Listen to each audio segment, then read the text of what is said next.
والمرسلين أما بعد فأعوذ بالله من الشيطان الرجيم بسم الله الرحمن الرحيم ألا إن أولياء الله لا خوف عليهم ولا هم يحزنون صدق الله العظيم. ایک مرتبہ مل کر محبت اور عقیدت کے ساتھ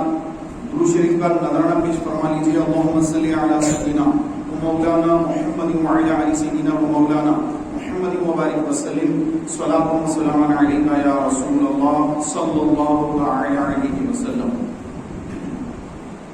حضور نبی کریم رؤوف رحیم صلی اللہ علیہ وسلم نے ارشاد فرمایا کہ جب بندہ اللہ کی بارگاہ میں مقبول ہو جاتا ہے، جب اللہ کی بارگاہ میں وہ قبول ہو جاتا ہے، اس کے اعمال قبول ہو جاتے ہیں، تو اللہ تبارک و تعالی عز و جل حضرت جبریل امین علیہ السلام سے فرماتا ہے کہ اے جبریل، میں فلاں بندے سے محبت فرماتا ہوں، تم بھی اسے محبت کرو. چنانچہ حضرت جبریل علیہ السلام زمین پر تشریف لاتے ہیں اور زمین کے جتنے فرشتے ہوتے ہیں ان تمام فرشتوں جو آپ کے محبوب فرشتے ہیں، جو آپ کے حکم کے تابع ہیں، ان تمام فرشتوں سے بھی فرما دیتے ہیں کہ اے فرشتوں سنو کہ زمین پر جو فلاں بندہ ہے وہ بندے سے اللہ تبارک و تعالی محبت فرماتا ہے اور اللہ کی محبت کی وجہ سے میں بھی اسے محبت کرتا ہوں، لہٰذا تم لوگ ان سے محبت کرو. چنانچہ فرشتے جو ہوتے ہیں وہ فرشتے بھی اس بندے سے اس لیے محبت کرتے ہیں کیونکہ وہ اس بندے سے اللہ تبارک و تعالی محبت فرماتا ہے. پیارے بھائیو، اللہ تعالیٰ کس سے محبت فرماتا ہے؟ اللہ تعالیٰ کس کو اپنا محبوب بناتا ہے؟ کس سے اللہ تعالیٰ محبت فرماتا ہے؟ تو آئیے قرآن سے پوچھتے ہیں. قرآن کہہ رہا ہے قُلْ إِن كُنتُمْ تُحِبُّونَ اللَّهَ فَاتَّبِعُونِي يُحْبِبْكُمُ اللَّهُ وَيَغْفِرْ لَكُمْ ذُنُوبَكُمْ. اللہ تبارک و تعالیٰ سے فرما رہا ہے کہ محبوب آپ فرما دیجیے اگر تم اللہ سے محبت کرتے ہو تو میری اتباع کرو. فَاتَّبِعُونِي، میری اتباع کرو، میرے طریقے پہ چلو. یحببکم اللہ، اللہ تمہیں اپنا محبوب بنا لے گا، اللہ تمہیں اپنا محبوب بنا لے گا. تو اللہ کے محبوب بننے کا عمل یہ ہے فَاتَّبِعُونِی، سرکار علیہ الصلوٰۃ والسلام کی اتباع کرنا کہ بس تم میری اتباع کرو، میرے طریقے پہ چلو، تو تم کو اللہ اپنا محبوب بنا لے گا اور تمہارے گناہوں کو معاف فرما لے گا. میرے پیارے بھائیوں، دنیا میں ہر قسم کے انسان آئے اور اپنا وقت گزار کر چلے گئے، لیکن کامیاب وہ ہوئے جنہوں نے اللہ کے رسول کی پیروی کی اور ایمان پر جن کا خاتمہ ہو گیا وہ کامیاب ہوئے. اور جو ایمان گنوا بیٹھے، اپنے اعمال اکارت کر لیے، تو ان کی زندگیاں برباد ہو گئی. اب ان کے لیے آخرت میں کوئی خیر نہیں، کوئی بھلائی نہیں، ان کے لیے دردناک عذاب ہے. اور وہ عذاب جو کبھی ختم نہ ہونے والا عذاب کہ جس سے کبھی رہائی حاصل نہیں ہوگی. بڑی سے بڑی سزا بھی ہوتی ہے تو انسان کو موت آ جاتی ہے، موت دے دی جاتی ہے. اگر کوئی انسان دنیاوی مجرم ہے تو دنیا کی عدالت سزائے موت دے دیتی ہے. سزائے موت، پھانسی کی سزا، بڑا مجرم ہے اس کو پھانسی کی سزا، پھانسی کی سزا ہو گئی، ختم ہو گیا. لیکن پیارے بھائیوں، وہاں پر ایسا نہیں ہے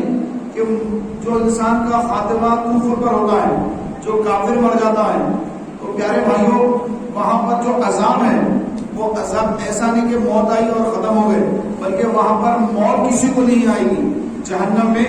موت کسی کو نہیں آئے گی، نہ جنت میں کسی جنتی کو موت آئے گی، نہ جہنم میں کسی جہنمی کو موت آئے گی. تو عذاب جو ہوگا اس قدر خطرناک خوفناک عذاب ہوگا کہ وہاں پر وہ لوگ موت کی تمنا کریں گے، کاش ہمیں موت دے دی جائے، لیکن انہیں موت نہیں آئے گی. بس ان پر مسلسل عذاب ہوتا رہے گا اور وہ موت کی تمنا کریں گے لیکن انہیں موت نہیں آئے گی. اور وہاں کا جو عذاب ہے پیارے بھائیوں وہ بہت سخت ترین عذاب ہے. اللہ ہم سب کی حفاظت فرمائے. حضور نبی کریم علیہ الصلوۃ والسلام نے فرمایا کہ جہنم اس قدر خوفناک ہے، اس قدر اس کے اندر گرمی ہے، اس کے اندر اس قدر تپش ہے، اس کے اندر اس قدر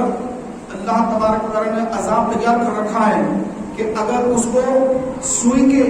نوک جو ہوگی، سوئی کا ناکا اس میں سے طاقت پرویا جاتا ہے، اگر جہنم کو سوراخ کر دیا جائے تو اس میں سے جو گرمی اور جو تپش جو وہاں سے نکلے گی وہ ساری دنیا کو ہلا کر کے رکھ دے گی. تو جو بندہ اس میں جائے گا اور اس پہ ہمیشہ رہے گا، اس کا کیا حال ہوگا؟ کیسے وہاں پر وہ رہ سکے گا؟ وہاں سے نکلنے کا کوئی راستہ نہیں ہوگا، وہاں کی کوئی سبیل نہیں ہوگی کہ میں کدھر سے یہاں سے نکل جاؤں، کسی فلاں کو بول کے نکل جاؤں یا فلاں سے سفارش کرا لوں، تو کسی کی سفارش جہنمی کو کام نہ آئے گی، کسی کافر کو کوئی سفارش کام نہ آئے گی، اس کے لیے دردناک عذاب ہی عذاب ہوگا۔ میرے پیارے بھائیوں، اللہ تبارک و تعالیٰ عز و جل نے ہمیں جو ایمان کی دولت سے سرفراز فرمایا ہے، یہ خدا کی قسم بہت بڑی دولت ہے، اتنی بڑی دولت ہے، اس کا ہم اندازہ نہیں لگا سکتے کہ اللہ تعالیٰ نے ہمیں ایمان دے کر ہم پر کتنا بڑا احسان فرمایا ہے۔ یہ کب معلوم ہوگا؟ جب موت آئے گی، موت کا فرشتہ آئے گا، اس وقت جو نیک انسان ہوگا، جب اس کی روح قبض ہوگی، جب روح قبض ہوگی تو اس قدر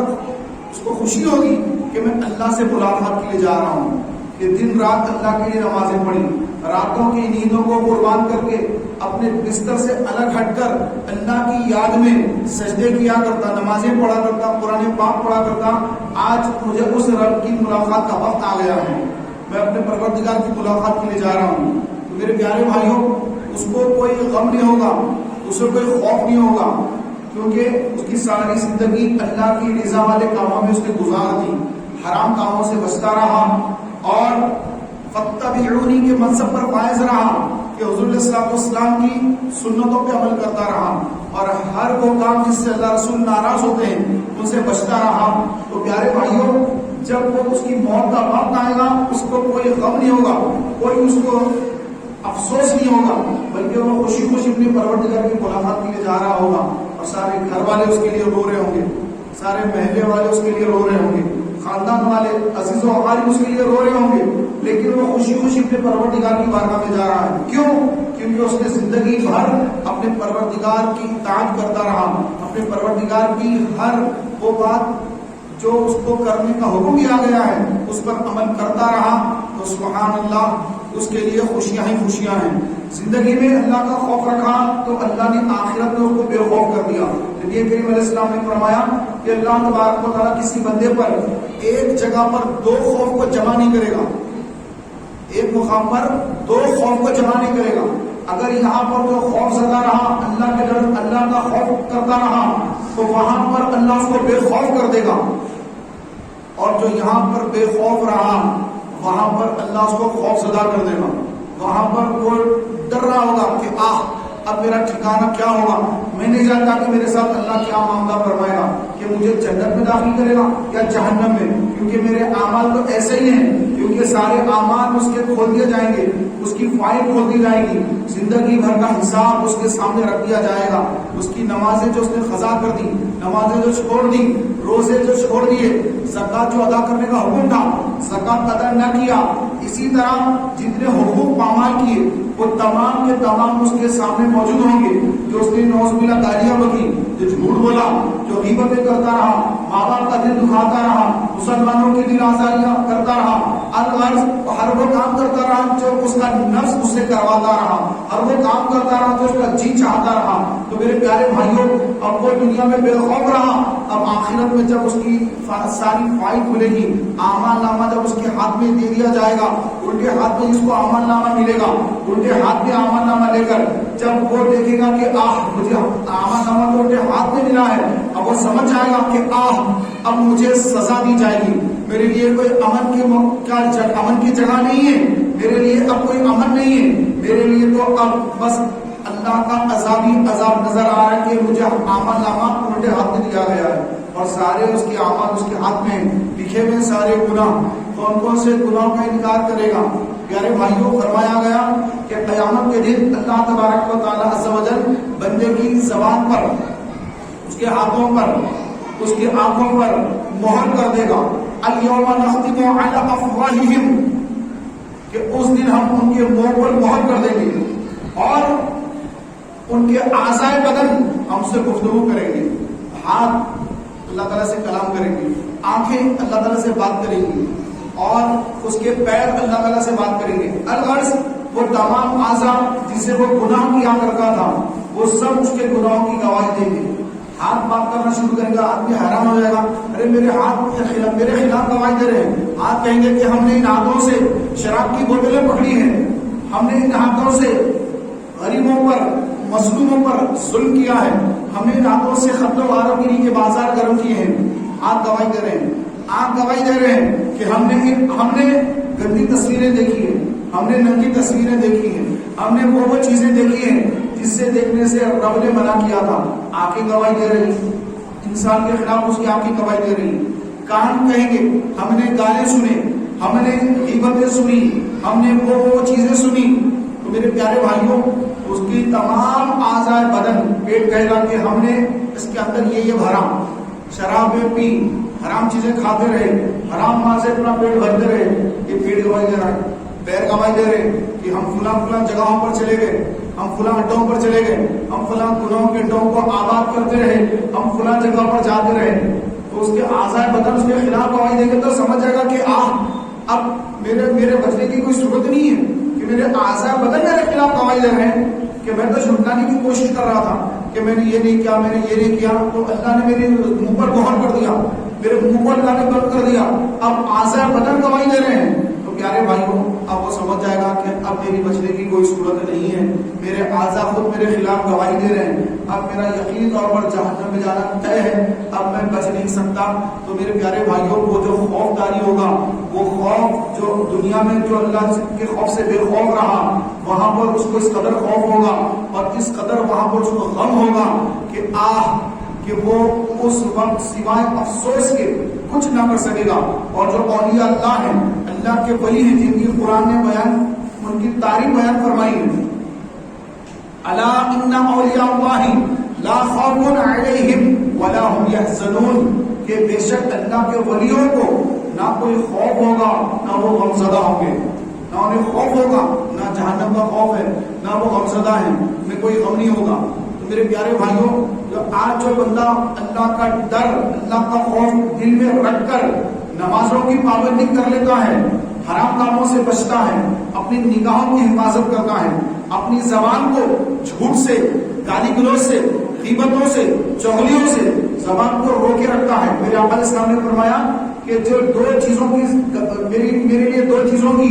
جو ضمانت ہے، میں اس کے لیے جنت کی ضمانت دیتا ہوں۔ صحابہ نے پوچھا یا رسول اللہ، دو چیزیں کون سی ہیں؟ تو آقا علیہ السلام نے فرمایا کہ جو اپنی زبان اور اپنی شرمگاہ کی گواہی ضمانت دے گا تو میں اس کو جنت کی ضمانت دیتا ہوں۔ تو میرے پیارے بھائیوں، اپنی زبان کی اور اپنی شرمگاہ کی جو بندہ حفاظت کرے گا تو اللہ کے رسول صلی اللہ علیہ وسلم فرماتے ہیں کہ میں اس کو جنت کی ضمانت دیتا ہوں، جنت کی ضمانت دیتا ہوں۔ آپ علیہ السلام فرما رہے ہیں تو اپنی زبان کو فضول گوئی سے روکے، اپنی زبان کو گالی گلوچ سے روکے، اپنی زبان کو کسی مسلمان کی دل آزاری سے روکے۔ ایسا نہ ہو کہ آپ کے پاس پیسہ ہے اور آپ جو ہے ہر ایک غریب پر اپنی زبان چڑھاتے ہیں، آپ پیسے والے کے ساتھ ساتھ آپ جو ہے طاقتور ہیں، آپ باڈی بلڈر ہیں اور آپ بہت زیادہ بڑے پہلوان ہیں اور آپ کمزوروں کو ڈراتے ہیں، ہر کمزور آپ کو دیکھ کے آپ کے ڈر سے آپ کو سلام کر رہا ہے، کہ جانے تو میں اس کو سلام کر دیں گے، یہ بڑا خطرناک آدمی ہے، تو اس طرح احتیاط سے رہنا چاہیے، بس اس کو سلام کر دینا چاہیے، ورنہ جو ہے یہ ہم پر جو ہے سختیاں کر دے گا۔ تو لوگ آپ کے ڈر سے، آپ کے خوف سے آپ کو سلام کر رہے ہیں، یہ آپ کے لیے مناسب نہیں۔ تو میرے پیارے بھائیوں، کہ جو بندہ آج جو ہے اللہ تبارک و تعالیٰ کی دی ہوئی طاقت کا غلط استعمال کرتے ہوئے آج جو ہے اپنے مسلمان بھائیوں کے ساتھ ظلم کے ساتھ پیش آ رہا ہے، تو کل مرنے کے بعد جب اللہ کے حضور پیش ہوگا تو اس کو وہاں پر اللہ تبارک و تعالیٰ اس مظلوم کو اور اس ظالم کو دونوں کو اللہ کی بارگاہ میں پیش کیا جائے گا، اور وہاں پر اللہ حساب کا مکمل کروائے گا، کسی پر ظلم نہیں فرمائے گا، بلکہ دونوں میں جو ظالم ہے وہ ظالم کا جو اس نے ظلم کیا ہے مظلوم پر، وہ مظلوم کا حق ظالم سے دلوائے گا۔ تو میرے پیارے محترم بھائیوں، کوئی آج کسی کے پیسے کھا جائے، کوئی کسی پر ظلم کر کے یہ نہ سمجھے کہ یہ نیت ختم ہو گیا، مجھے کون پوچھنے والا ہے، مجھے کون کیا کرے گا، کہ میں تو ان سے ملا ہوا ہوں، میرے ان سے تعلقات ہیں، میرے تو فلاں منسٹر سے تعلقات ہیں، اب میرا یہ کون کیا بگاڑ سکتا ہے۔ وہ یہ نہ سمجھے کہ کسی غریب کو جو ہے تکلیف دے کر، کسی غریب کے پیسے کھا کر وہ خوشی سے رہے گا، بلکہ نہیں۔ پیارے بھائیوں، جو چیز حرام سے کمائی جاتی ہے اور وہ پھر جو ہے وہ حرامی میں خرچ ہو جاتی ہے اور آخرت میں اس کے لیے دردناک عذاب ہے۔ حدیث پاک نے فرمایا کہ حرام کا ایک لقمہ اگر کوئی کسی کا کھا لیتا ہے تو اس کی 40 دن کی نہ نفل عبادت، نہ فرض عبادت، نہ دعا، کوئی قبول ہی نہیں ہوتی، نہ فرض قبول نہ نفل قبول نہ اس کی دعا قبول، کیونکہ اس کے پیٹ میں حرام مال بھرا ہوا ہے۔ تو میرے پیارے بھائیوں کہ جو لوگوں کا حرام مال کھا جاتے ہیں اور سمجھتے ہیں کہ ہم بڑے طاقتور ہیں، اپنی طاقت کے بل پہ خالی ایک فون پر میں کتنے لاکھ لے لیتا ہوں، میں اتنے 10 لاکھ لے لیتا ہوں، اس سے 20 لاکھ لے لوں گا، اس سے 5 لاکھ لے لوں گا، اس سے 2 لاکھ لے لوں گا۔ آپ لے تو رہے ہیں لیکن کل قیامت کے روز آپ کو ان کا حساب تو دینا پڑے گا۔ آپ جائیں گے کہاں بچ کر؟ اللہ کی بارگاہ سے کوئی بچ کر جا ہی نہیں سکتا، اور وہاں پر نہ روپیہ ہوگا، نہ ریال ہوں گے، نہ درہم ہوں گے، نہ ڈالر ہوں گے، وہاں پر ایک ہی سکہ چلتا ہے نیکیوں کا۔ تو جو جس پر ظلم کیا ہے اب وہ مظلوم وہاں پر جب اللہ کی بارگاہ میں حساب مانگے گا، اللہ کی بارگاہ میں کہے گا کہ مولا آج حساب کا دن ہے، آج اس ظالم سے میرا حساب دینا مولا، تو اللہ تبارک و تعالیٰ عز و جل وہاں پر اس کا حساب فرمائے گا۔ اور جتنے اس نے پیسے لیے ہیں، اعلیٰ حضرت امام اہل سنت الشاہ امام احمد رضا خان فاضل بریلوی رحمت اللہ تعالیٰ علیہ فرماتے ہیں کہ اگر کوئی مسلمان اپنے دوسرے مسلمان بھائی کے اگر صرف 3 پیسے اس وقت کا فتویٰ ہے، آج تو 3 پیسے نہیں چل رہے ہیں، آپ 3 روپے سمجھ لیں، اس وقت کا فتویٰ آداب کے دور کا، یہ 3 پیسے اگر کسی کے دبائے گا، لے لے گا غیر قانونی طریقے سے 3 پیسے دبا لے گا، تو قیامت کے روز اللہ تبارک و تعالیٰ اس بندے کی 700 باجماعت نمازیں اس سے لے کر اس غریب کو دے دے گا۔ اس کے 3 پیسے گئے، وہ گھبرائے نہیں کہ وہ جو ظالم نے اس کے پیسوں پہ قبضہ کر لیا ہے تو کی 700 باجماعت نمازیں اس کو دینی پڑے گی، تو 3 پیسے کے بدلے میں۔ تو اب اندازہ لگائیں ہزاروں لاکھوں روپے کا کتنا حساب بنے گا، کتنی نمازیں بنے گی، کتنی نمازیں پڑھ رہا ہے، کتنی نمازوں کا حساب آپ جو ہے دوسرے کو دینے کے لیے نہیں، تو اب نمازیں تو اس کی ختم بھی ہو جائیں گی، لیکن جن کو ڈبایا تھا لائن لگی ہوئی ہے، آتے جا رہے لوگ کہ میرے بھی ڈبایا، میرے بھی ڈبایا، اس نے میرے اتنے پیسے ڈبائے، کاروبار میں لگاتا ہوں کہہ کر اس سے پیسے لیا، اور اس کے بعد آنے کے بعد ہم دیکھیں تو اس کی ملی کی شٹر بند ہے اور یہ غائب ہو گیا، میرے اتنے پیسے لے کے غائب ہو گیا۔ اب لوگ وہاں پر ٹھہرے ہوئے ہیں، یہاں پر ٹھہرے کے تو میڈیا والے آتے جو لے کے ڈال دیں گے، دیکھو ان کے ساتھ ایسا ہو گیا، یہ ہوگا، یہ ہو گیا، ختم، اس کے بعد کچھ ہوگا کچھ بھی نہیں۔ لیکن وہاں پر کیا ہوگا؟ وہاں پر پیارے بھائیوں سارے کے سارے فرشتے گھیرے ہوں گے، اور وہ ظالم جس نے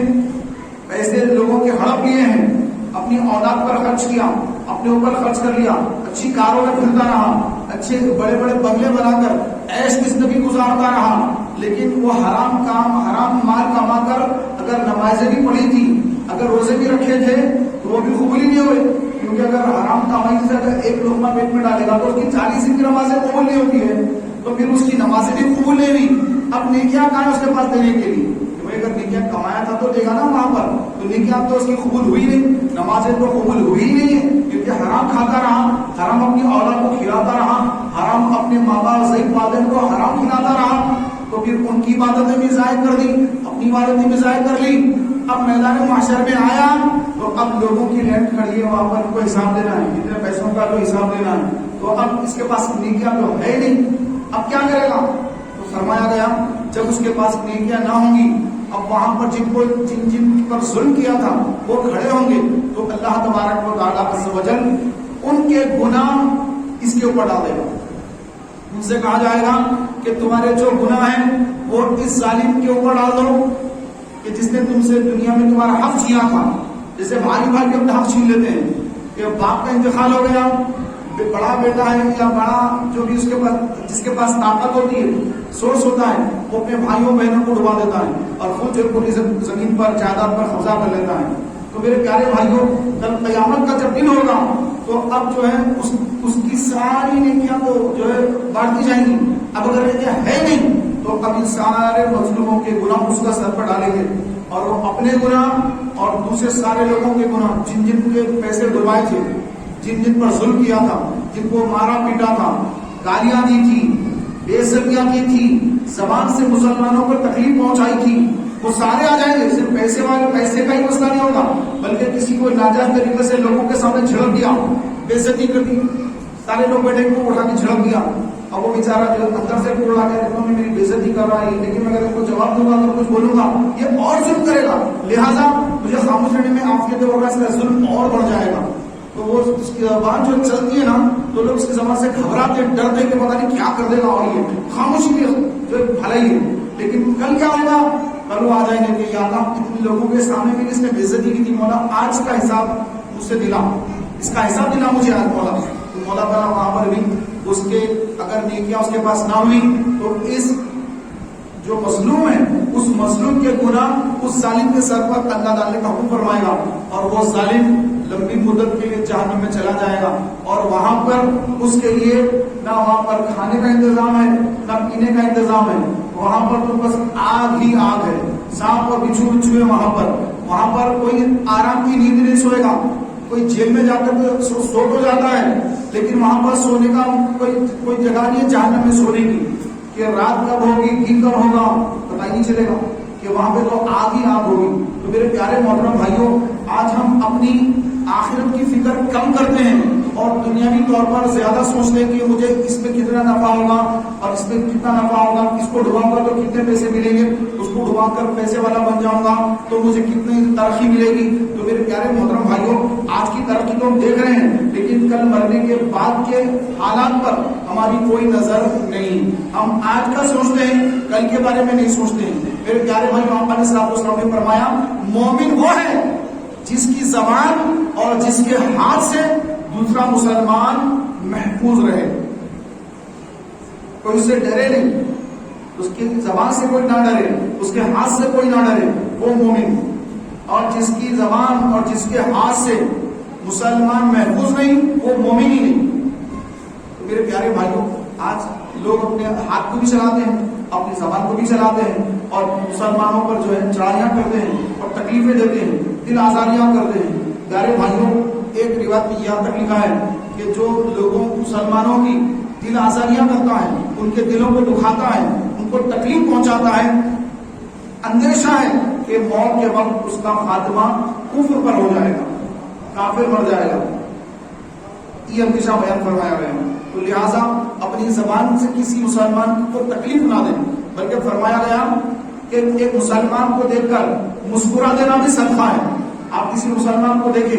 اس کو مسکرا دیا آپ نے، تو یہ مسکرانا جو آپ کا ہے مسلمان کو دیکھ کر، ایک میرا مسلمان بھائی ہے، یہ میرا بھائی عاشق رسول ہے، ایک مسلمان بھائی ہے،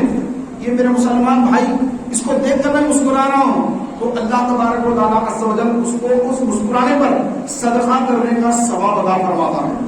تو ایک دوسرے کو دیکھ کر مسکرانا اور ان کو سلام کرنا پیارے بھائیوں کے مسلمان کا حق ہے. ایسے مسلمانوں کے جو حقوق بیان کیے گئے وہ 6 بیان کیے گئے. ایک یہ کہ اگر مسلمان سلام کرے،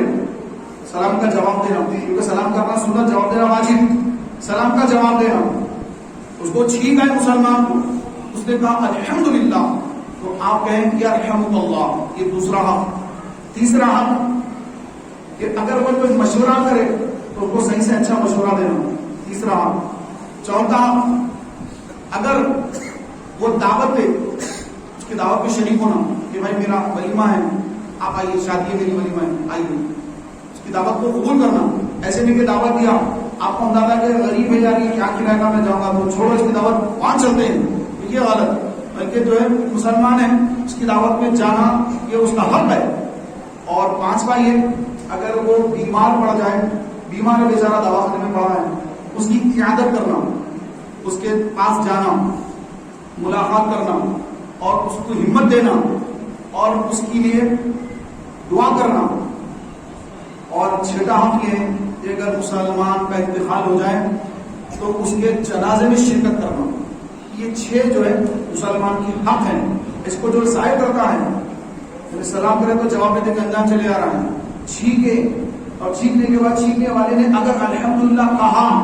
تو یرحمک اللہ کہنا، یہ اس کا حق ہے. اگر ادا نہیں کرے گا تو اس نے اپنے مسلمان بھائی کا حق ادا نہیں کیا.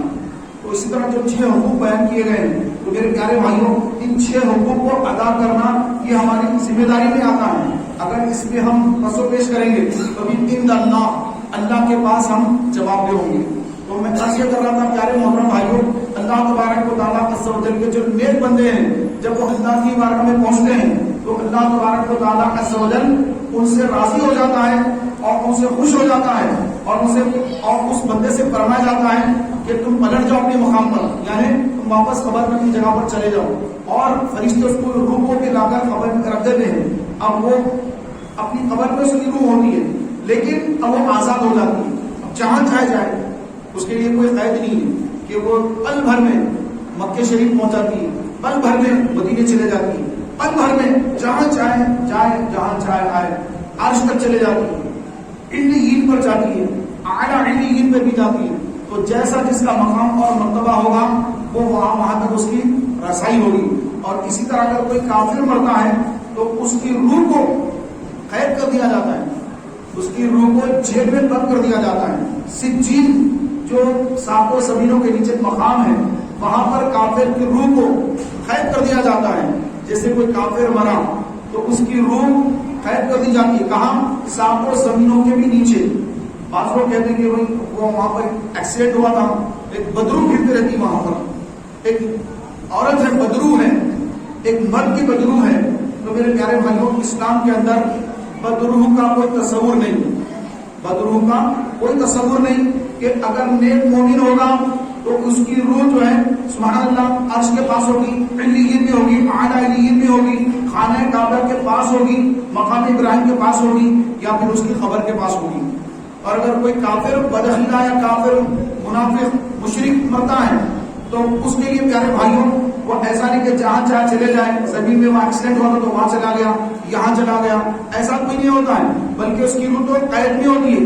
کہیں نکل نہیں سکتی. فرشتے اس کو قید میں لگا دیتے، بند کر دیتے قید کے اندر، اس پر عذاب ہوتا رہتا ہے. اب آپ کہیں گے پھر وہ جو رہتے ہیں وہ کیا ہے؟ وہ پورے شیاطین ہوتے ہیں. وہ شیاطین ہوتے ہیں جو اکثر جو ہے جو بھی شیاطین کے معاملات ہوتے ہیں کہ فلاں گھر میں شیطان ہے، فلاں راستے میں شیطان ہے، فلاں کوٹی کے ڈھیر پر شیطان ہے، بدرو ہے. تو بدرو ہمارا کوئی نہیں ہوتی بلکہ وہ شیطان ہی ہوتا ہے. تو اللہ میرے پیارے محترم بھائیوں کہ جو نیک و کار ہے تو اس کے لیے دنیا کے اندر وہ قید خانے میں، جیسا کہ میرے آقا علیہ السلام نے فرمایا یہ دنیا مومن کے لیے قید خانہ ہے اور کافر کے لیے یہ جو ہے جنت ہے. کافر جو چاہے کر لے، اس کو شراب بھی پی لیتا تو اس کو کوئی مسئلہ نہیں، لیکن ہمارے لیے قید خانہ ہے. ہم جو باؤنڈری کے اندر ہم کو رہنے کا حکم دیا گیا، شریعت کی جو باؤنڈری ہے ہم اسی کے اندر رہتے ہیں، اس کو پار نہیں کرتے ہیں. تو یہ ہمارے لیے قید خانہ ہے. شراب نہیں پی سکتے، زنا کاریاں نہیں کر سکتے، جھوٹ نہیں بول سکتے، غیبت نہیں کر سکتے. ہم شریعت کے دائرے میں ہیں، یہ ہمارا دائرہ ہے، اس کے باہر ہم نہیں جا سکتے. لیکن اگر ہم جا رہے ہیں تو پھر ہمارا بھی ٹھکانہ وہی ہوگا جو جہنم کافروں کا ہوگا. لیکن وہ ہمیشہ رہیں گے، ہم تھوڑی دیر کے لیے جا کر پھر ریٹرن آ جائیں گے. لیکن کب؟ جبکہ ہمارا خاتمہ ایمان پر ہوگا. تو ایمان پر اگر خاتمہ ہوگا تو یہ سب چیزیں ہیں. اگر ایمان پر خاتمہ نہیں ہوگا تو پھر ہمیشہ ہمیشہ کے لیے جہنم ہے. اللہ تعالیٰ کی بارگاہ میں دعا مولا تبارک و تعالیٰ ہم سب کے ایمان کی حفاظت فرمائے، اعمال صالحہ کرنے کی توفیق عطا فرمائے، اور جو کچھ کہا سنا مولا اس پر ہم سب کو عمل کی توفیق عطا فرمائے. آمین بجاہ نبی کریم صلی اللہ علیہ وسلم.